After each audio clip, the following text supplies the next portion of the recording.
What's up? My name is Jeffrey Kaminsky, and if you are involved in combat sports, you need to have strong grip strength.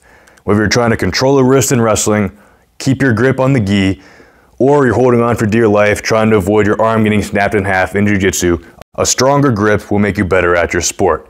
It will also make you stronger by improving all of your other lifts. Because if you can't hold on to something, you can't pick it up. Your body will not let you put force into something if it knows that you can't hold on to it. So I'm going to tell you what you can do to improve your grip strength. I think I just killed my mic. Must have gripped it too hard or something. Anyways, the majority of your grip strength training is going to come from the big heavy movements that you're already doing, like your deadlifts, rows, cleans, snatches, pull-ups, or even shrugs. The problem with those things, though, is that in order to actually challenge those bigger, stronger muscles, you kind of have to switch over to using straps or a mixed grip or hook grip, because your grip is going to give out long before those things do. And you absolutely should use those things, but not all of the time.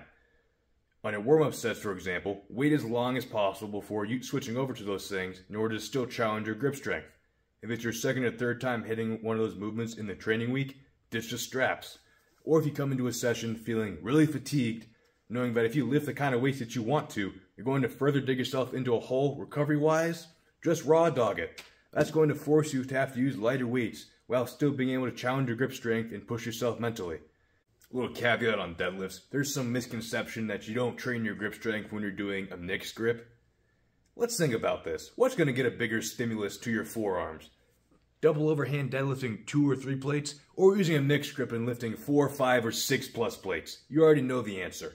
The second best way that you're going to train your grip strength is by doing farmer's walks. And we're not talking about when you see someone leisurely walking with 20-pound dumbbells. We're talking about when you have excess of body weight in each hand. That's pretty much like a deadlift weight. You're picking that thing up and running with it. With every single step, the weight is jostling and fighting to slip out of your hand. Not only will you get massive forearms from doing this, you'll get bigger arms, big traps, a massive back, and bigger calves, which I know all of you want. If you have access to actual strongman farmer's handle implements, that is the best way to go, because you can load it up the easiest and it'll give you the best stimulus. But a trap bar is good enough, and that's probably what you're going to have access to.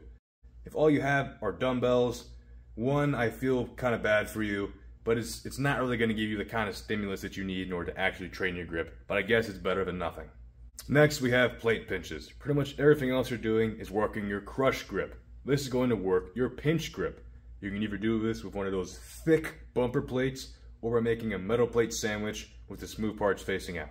You can hold it for time, you can do farmer's walks, or if you're feeling particularly adventurous, you can do plate flips to work in some added hand-eye coordination and timing.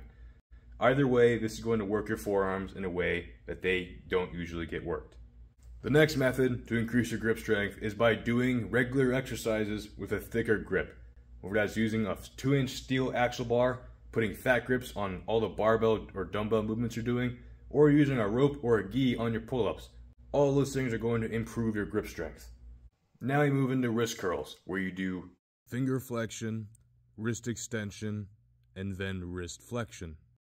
You certainly can go heavy on these, but I think its place is more of a lighter endurance style movement. I mean, my favorite rep scheme on these are 3 sets of 20 going each way as fast as possible. After which I guarantee you will feel the nastiest forearm pump you've ever experienced in your life.